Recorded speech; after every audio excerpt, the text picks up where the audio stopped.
Bon, Yuta est sans nul doute avec Gojo et Geto, le personnage qui a permis à Kutami de pouvoir sérialiser Jujutsu Kaisen. On a déjà parlé sur cette chaîne de son rôle dans le tome 0, mais c'est le moment, avec l'adaptation animée de son retour, d'analyser cette nouvelle introduction. En effet, après n'avoir été présent que par quelques évocations, que ce soit par Megumi ou Satoru, il est enfin présent dans l'œuvre officielle. Avant de commencer, je vous invite à regarder ma vidéo sur Jujutsu Kaisen 0, si vous voulez en apprendre plus sur Yuta, ses origines et ses thèmes. On va pas essayer de faire une redite ici, et plutôt de comprendre son introduction comme un nouveau point de départ du personnage, car c'est ce que c'est littéralement sa première apparition dans l'œuvre. Revenons légèrement en arrière avec son introduction dans l'épisode 23 de la saison 2. Dans cet épisode, on nous présente le monde après les conséquences de l'arc Shibuya. Des rues remplies de fléaux qui contrastent avec la première saison de l'anime. On a un cadre horrifique malsain qui se retrouve balayé par l'innocence et la bonté de Yuta. Il sauve une jeune fille et fait attention à ce que son regard évite le plus possible l'atrocité de ce monde. Mais rien qu'à ce moment-là, on sent son changement. Il est plus mature qu'il ne l'était déjà,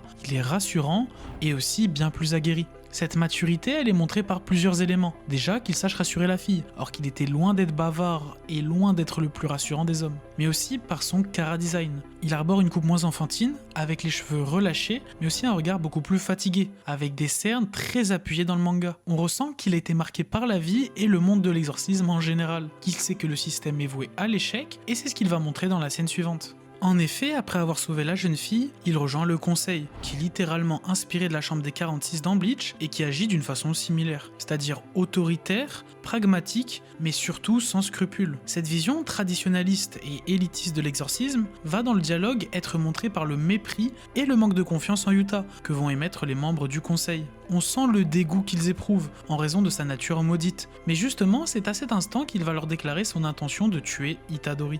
C'est là que se conclut la deuxième saison de Jujutsu Kaisen, dans une incertitude sur les intentions réelles de Yuta. En réalité, elle suggérait déjà l'idée selon laquelle il cherchait simplement les bonnes grâces du conseil, et a choisi de son plein gré sa cible, afin de l'épargner. Dans cette scène, il dit « Je me fiche pas mal que ce soit le protégé de Gojo », alors qu'on sait tous que Yuta est le personnage le plus influencé par ce dernier, et la plus grande réussite de son maître. Donc ses paroles semblent insensées. Justement, il faut qu'on parle du rapport entre les deux. Gojo, comme on l'a vu dans la vidéo sur Shibuya, est un personnage ontologiquement isolé. Cette aura qu'on peut qualifier d'égoïste l'éloigne du monde par sa puissance. Alors, quand Yuta est comparé à un monstre comme Gojo, et par extension aussi à Sukuna, il faut comprendre leurs ressemblances ainsi que leurs différences. Ils sont autosuffisants quand Yuta est relationnel, car sa puissance vient de son attachement. Rika, c'est pas un outil, comme Yuji l'est pour Sukuna, mais une conséquence de l'amour. Yuta, il se définit par ce qu'il protège et non par ce qu'il domine.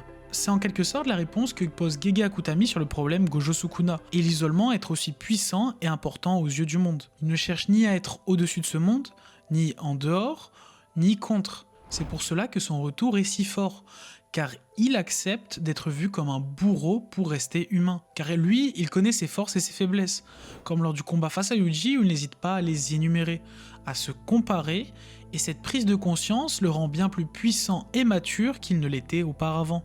Tout ça en gardant un côté plus doux et compatissant que son maître, comme l'a montré la scène avec la jeune fille. Cette humanité et son caractère viennent bien évidemment de la chance d'être né et d'avoir vécu dans l'anonymat pendant la majorité de sa vie, comparé à Gojo qui a vécu depuis littéralement sa naissance en tant qu'élu. Les comparaisons entre les deux ne vont pas cesser lors de son arrivée pour arrêter Yuji.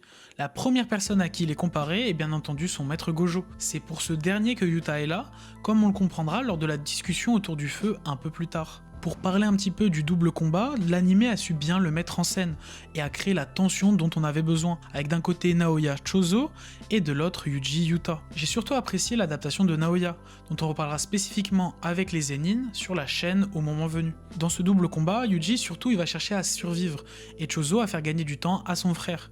À cet instant, on sent que Yuta veut vraiment le tuer, et ce qui renforce la dissonance entre celui qu'on connaît et celui qu'on aperçoit maintenant. Est-ce qu'il a tant changé que ça? On commence à douter de ses réelles intentions, mais en même temps on sent qu'il se retient, car on connaît l'étendue de sa puissance et qu'elle est montrée sans forcer pendant leur échange de coups. Ce sera à la fin de ce combat qu'il dira lui-même que ce n'est qu'un jeu, qu'il ne joue qu'avec lui avant de le tuer littéralement. En tant que lecteur ou spectateur de Jujutsu Kaisen, on sait très bien que Yuji survit toujours dans ce genre de situation, et surtout en voyant la scène qui suit où il soigne Naoya après son combat face à Chozo, et ça montre bien qu'il a les capacités de ramener une nouvelle fois Yuji à la vie. Même lui le dira, Yuji il échappe toujours à la mort. On les retrouve un peu plus tard autour du feu, lorsque Yuji se réveille, et Yuta va expliciter ses intentions. Il a sauvé Yuji pour Gojo, qui a entièrement confiance en Yuta et inversement. Il a compris le monde de l'exorcisme et a été prêt à mentir au conseil des anciens, ce qu'il aurait été incapable de faire dans Jujutsu Kaisen 0. On ressent vraiment cette volonté de s'émanciper des codes établis de cet ancien monde qui a montré ses limites à Shibuya et qui cherche toujours à maintenir sa poigne malgré leurs échecs. Yuta, lui, se fiche de tout cela. Il reste lui-même. Il fait confiance en ses proches et veut sauver le plus d'innocents possible. Il a perdu cette insouciance de se laisser marcher dessus, d'être trop naïf quant au monde auquel il appartient. Justement, leur discussion, elle va fracturer l'évolution de notre protagoniste, Yuji. Les deux personnages ont partagé une introduction très similaire, mais ont deux tempéraments complètement opposés. D'un côté, on a clairement un introverti, et de l'autre, un extraverti. Sauf que Yuta, lui, il a appris à maîtriser ses émotions et ses ressentiments, alors que Yuji, lui, il se sent coupable. Il est toujours hyper empathique. L'un accepte ses pouvoirs et son amour avec Rika, l'autre est forcé de subir Sukuna. L'un réfléchit, l'autre fonce. Sauf que dans cette scène, et pour nous lecteurs ou spectateurs, on sait que Yuta a déjà vécu ce que Yuji vit maintenant. Ce sentiment de culpabilité et de doute extrême, Yuta l'a déjà traversé. Il sait ce qu'est être porteur d'une malédiction, être considéré comme un danger par les hautes instances, et surtout, être seul. La différence alors entre Yuji et Yuta, c'est qu'il a survécu en apprenant à porter ce qu'implique la mort sans s'y perdre. Ce moment autour du feu, il évoque une nouvelle fois donc la maturité du protagoniste de Jujutsu Kaisen 0. Il comprend le raisonnement de Yuji, mais ne peut le forcer à changer. Il doit comprendre de lui-même, et il n'est pas assez proche de lui pour lui dire quoi que ce soit. Ce sera à d'autres de s'en charger, car il n'est ni son maître, ni son ami. Il est conscient du danger qu'il représente, et c'est pour cela que lorsque Yuji lui demande de le tuer, s'il perd le contrôle, il accepte sans hésitation. C'est un Yuta qui ne tombe pas dans les travers de son maître, et qui est conscient de la difficulté de son rôle. C'est ce qui le rend si attachant, et d'une certaine manière bien plus charismatique lors de son retour que dans le prologue. Son rôle donc sera crucial dans la suite du manga et de l'anime, en raison de sa puissance relative à celle de son maître, son acceptation du nouveau système qui se met en place, mais surtout par la présence de Kenjaku et son lien intrinsèque avec lui. Kenjaku revêt l'apparence de Suguru Geto, celle qu'il avait combattue pour son maître dans le prologue, qui est maintenant à nouveau coupable d'un crime, le scellement de son maître. Il est alors étroitement lié à l'un des antagonistes principaux de l'œuvre. Donc, quel est l'intérêt de cette introduction? Pourquoi faire revenir, ou plutôt venir, un personnage qui n'est toujours pas apparu depuis 140 chapitres et issu d'un prologue, d'un manga qui n'était jusqu'à là que mentionné? D'un point de vue narratif, son retour il a une raison simple. Son rôle est de stabiliser le récit. Après le chaos qu'on a subi pendant Shibuya, il nous faut un personnage rassurant et puissant, qui offre un contrepoint calme à la violence à laquelle on vient d'assister dans Shibuya. Yuta, c'est tout ce qu'il va montrer. Il va être rassurant pour nous en tant que spectateurs. On est en quelque sorte la jeune fille qui le rassure. On découvre ce monde terrifiant et il va venir nous dire tout va bien se passer. Et c'est ce qu'il va le faire aussi avec notre protagoniste, avec cette ambiance autour du feu chaleureuse et notamment l'arrivée de Megumi juste après. Il est là pour resituer les événements et ajouter un petit peu de calme avant l'arc suivant. Mais c'est surtout la symbolique qui est intéressante avec son retour. Car Yuta est la preuve que l'enseignement de Gojo n'est pas encore mort, mais qu'il a changé, qu'il a muté. Gojo n'a jamais cherché à créer un successeur à son image, il n'a jamais voulu un nouveau plus fort. Ce qu'il voulait, c'était des individus capables de ne pas être broyés par ce système, capables de le comprendre, et un jour de le dépasser.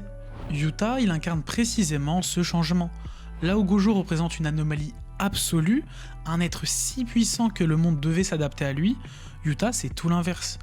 Il s'adapte au monde sans jamais s'y soumettre totalement, il accepte de jouer un rôle sale, d'endosser l'image d'un bourreau, de devenir l'arme du conseil, non pas par conviction mais par lucidité. C'est une évolution capitale parce qu'elle marque un changement de paradigme dans tout Jujutsu Kaisen. Le monde il peut plus être sauvé par un seul être invincible, Shibuya l'a prouvé, dès l'instant où Gojo est scellé, tout va s'effondrer. Le système entier est reposé sur un seul pilier, et ce pilier, lorsqu'on le retire, il laisse apparaître le vide, la panique.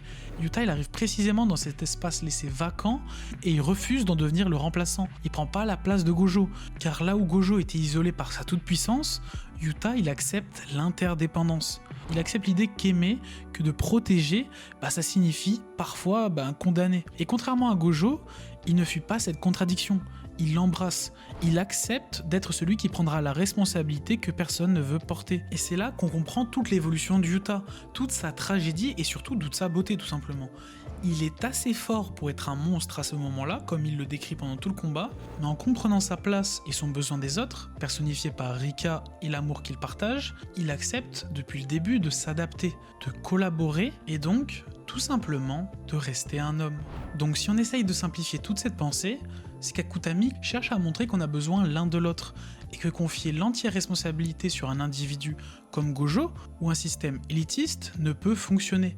Ce qui fait de Yuta un personnage aussi puissant, c'est l'amour et sa collaboration qui naît en Rika. Il est la matérialisation directe du chemin à suivre pour les exorcistes dans ce monde. Et c'est ce qui fait de lui le parfait élève de Gojo. Et c'est pour cela que ce dernier lui donne autant de confiance. Car il est celui ayant compris comment le dépasser, non pas que d'un point de vue de puissance, mais surtout symboliquement. On va s'arrêter là pour cette vidéo.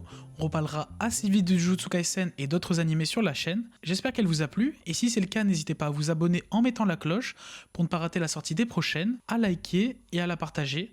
Encore merci à ceux qui sont restés jusqu'au bout. On se revoit la semaine prochaine. Bisous.